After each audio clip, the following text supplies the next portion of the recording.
Evening comes to the great estate of Collinwood, and a web of intrigue and mystery seems to be encircling the great house. In the neighboring village, Carolyn Stoddard, little suspecting that anything is wrong, runs a trivial errand and hears a terrifying sound behind the door of a baby's room.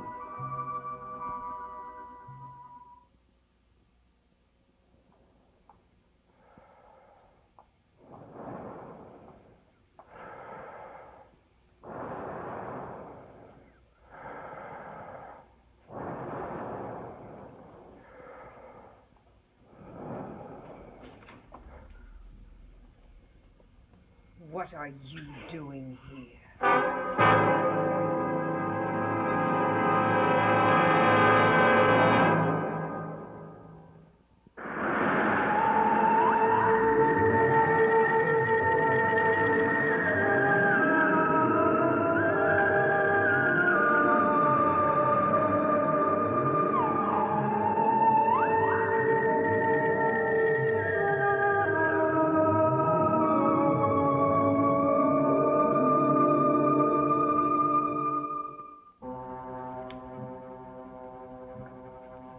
Megan, what's wrong?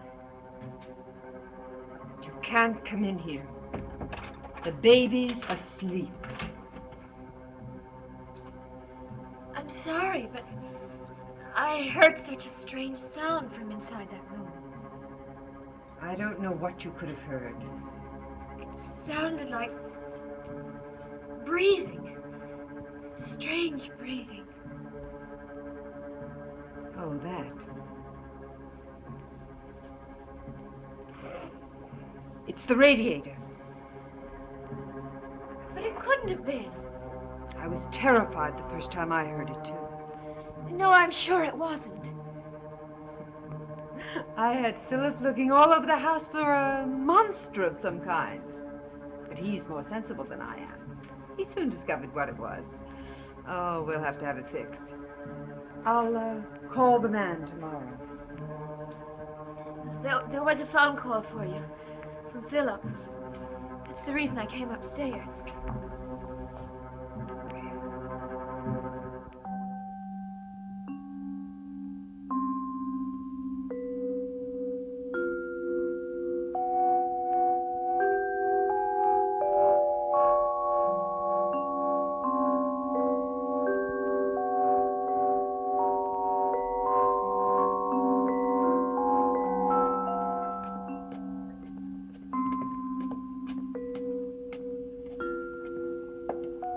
I wrote the number on the pad. Carolyn, I'm sorry if I was abrupt upstairs. Well, you know how hard the baby is to put to sleep. I've never even heard the baby cry. He's a good baby. Perhaps I'm overconcerned, not having any children of my own. Busy.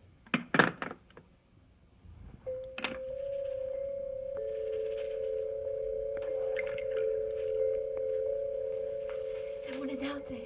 Oh, no, I'm sure he's just passing by. No, Megan, he's still standing there, watching us.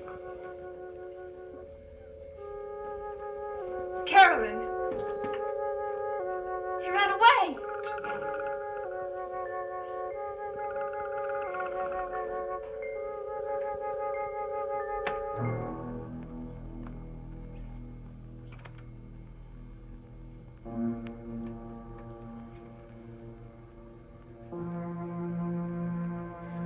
What is happening here?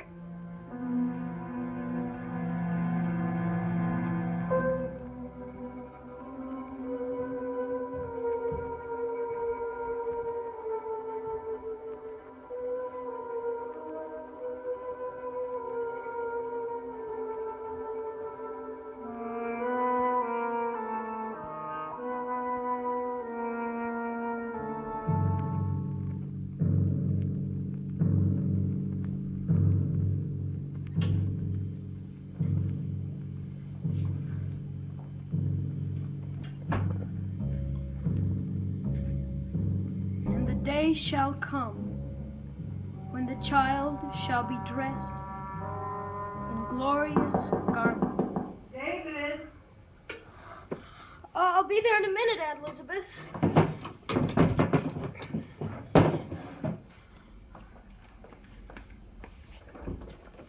Yes? I hope you noticed that I knocked. I'm finally learning to respect your privacy. I thought I heard you talking to someone. I was reading a school book aloud. Oh, shall I check your homework while I'm here? No, I haven't finished yet. Well, we can go over what you've already done. I'd rather do it all at once, thank you. Do you have a window open? No. Oh, you must have. It's so cold in here. Chill of death. David? What's the matter with you? I was just wondering. About what? Your husband. He's back in town. He's the man I saw with Carolyn, you know. My uncle. How do you know about him? Oh, I hear things.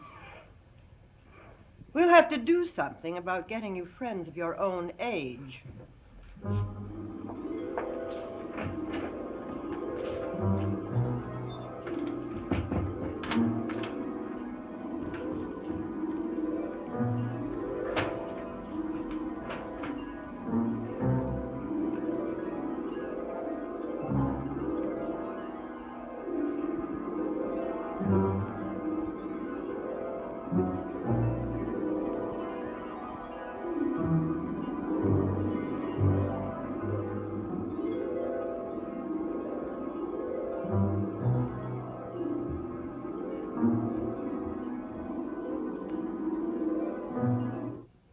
Who is this, please?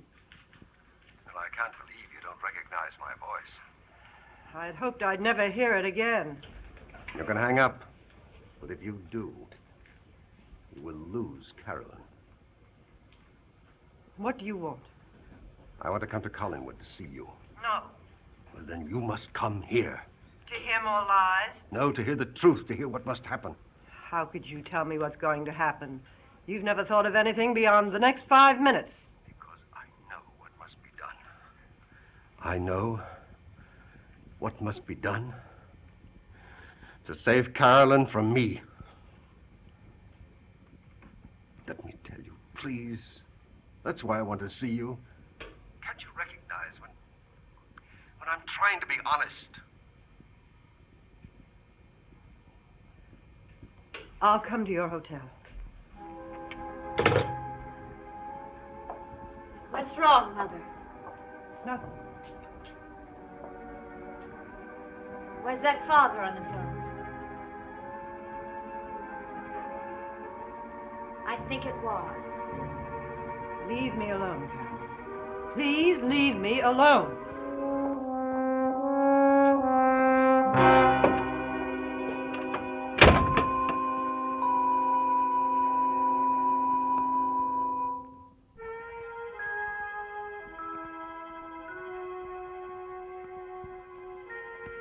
Hi.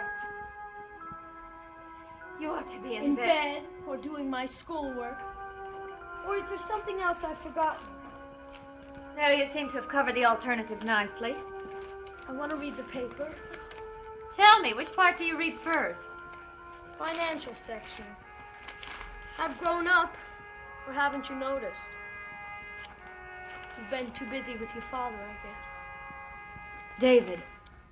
You know, sometimes I wish I was an orphan. Fathers do get impossible sometimes, don't they? David, read the paper. I guess you don't want to talk about him then.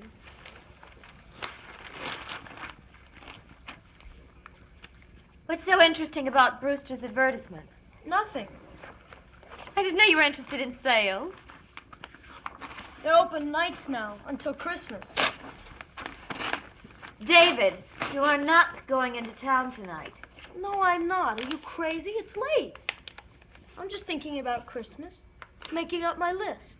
Well, I think you can think about it while you get ready for bed. I'll call Maggie. I can go to bed myself. I'm certainly glad you realize that.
Well, I had room service send up some brandy.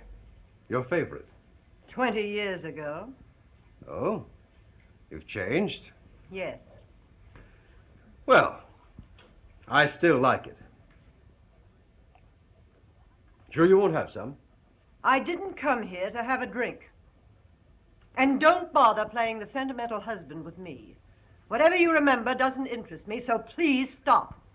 You suspect everything I say to you, don't you? Yes. Well, that makes it very difficult when I want to be sincere. And right now I do. About Carolyn. I want to be sincere. I'm waiting. A famed Collins impatience. Everything must run according to your timetable. If you say so. Now listen to me. There is only one solution to Carolyn, and I cannot make it happen. You can. You must get her out of Collinsport as soon as possible. Why? Just tell me why.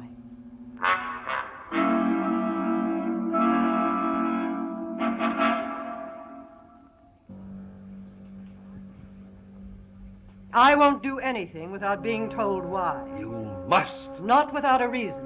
Elizabeth, you must take Carolyn on a cruise around the world. And don't say anything to anyone. Not to Roger, your lawyers, your brokers. Absolutely no one must know. I almost took you seriously for a moment. But as usual, you went too far. Go around the world secretly? You've lost your mind. Oh, no, please, don't go. Then tell me what this is all about.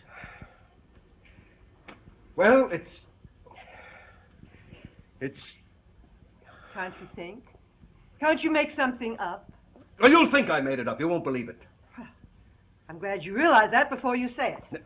Elizabeth, if you walk out that door... You'll have to think up another absurd telephone call to make to me. Something terrible. Believe me, something terrible will happen. What, Paul? What will happen?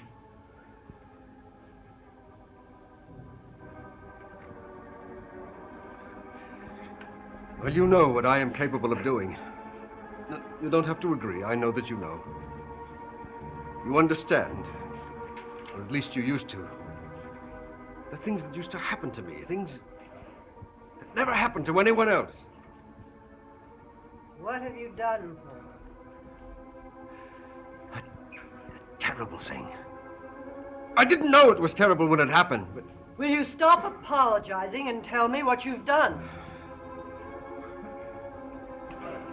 That night that I left Collinwood, 20 years ago, that's when it happened.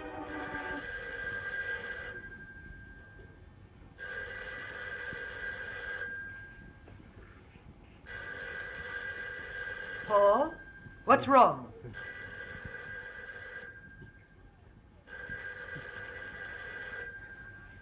Well, if you don't answer the phone, I will. No! Don't touch it!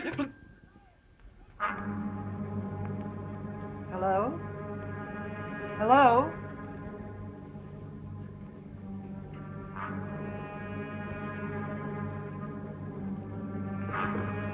No one else.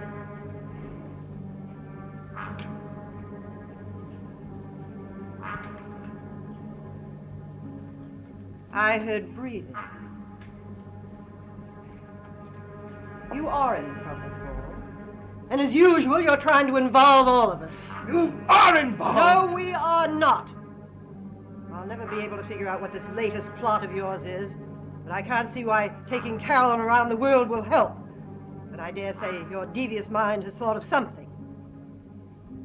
If anyone should leave town, Paul, it's you. But I've already told you that. Good night. You almost had me believing you. I'm grateful for that telephone call.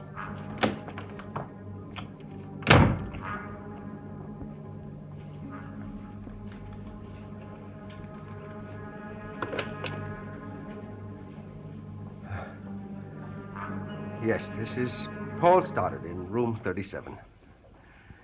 I don't want any more calls put through at any time. Not so long as I am staying here. Do you understand? No more calls at all.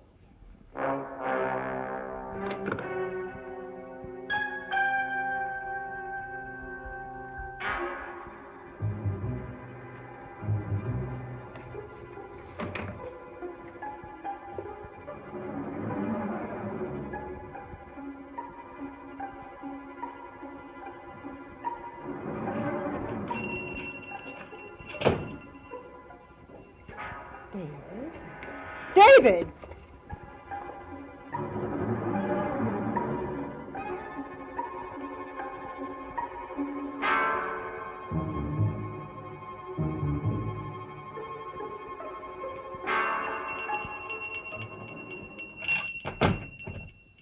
Good evening, Mrs. Stoddard. How are you, Mrs. Todd? Fine.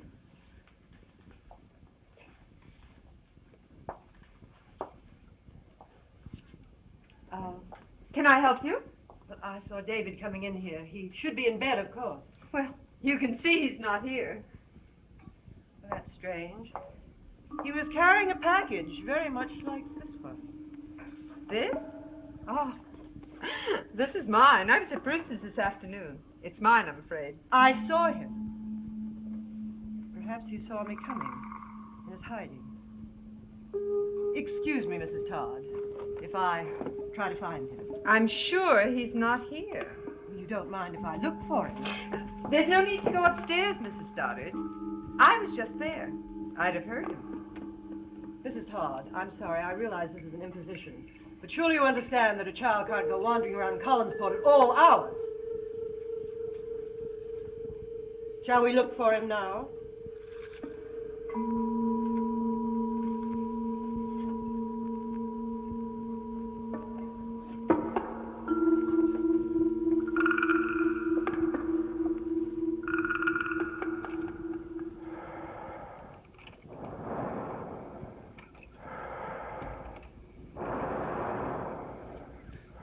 It's all right.